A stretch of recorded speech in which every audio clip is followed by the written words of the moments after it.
अस्सलामुअलैकुम।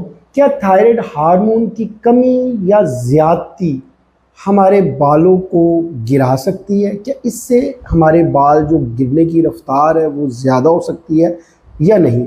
आइए हम मेडिकली पॉइंट ऑफ व्यू से देखते हैं कि क्या थायराइड हार्मोन हमारे बालों की ग्रोथ के ऊपर अफेक्ट करता है या नहीं करता। आइए हम इस चीज़ को देखते हैं।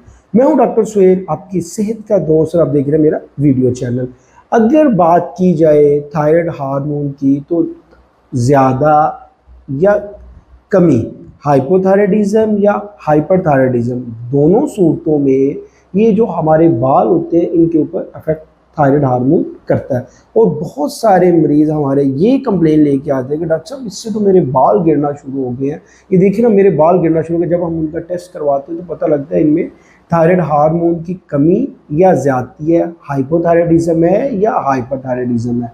तो इस चीज़ को ज़हन में रखें कि थायराइड हार्मोन हमारे बालों के ऊपर, इसकी कमी या ज़्यादती हमारे बालों के ऊपर अफेक्ट कर सकती है। अगर किसी भी मरीज़ के बहुत सारे बाल गिरते हैं या उसके बाल बहुत ज़्यादा कमज़ोर है और उसके साथ उसको बाकी अलामात भी हैं, वो दिल की धड़कन आगे पीछे होती है, उसकी ज़्यादा हो जाती है, मोटापा है, कब्ज़ है, या वज़न का बहुत ज़्यादा कम हो गया, इस तरह के बाकी मसले मसाइल हैं और उसके साथ इसके बाल गिरना शुरू हो गए हैं, तो उसे चाहिए कि अपना थायराइड हार्मोन का टेस्ट लाजमी कराए। आज की वीडियो के लिए मिलते हैं नेक्स्ट वीडियो में। शुक्रिया। अस्सलाम वालेकुम।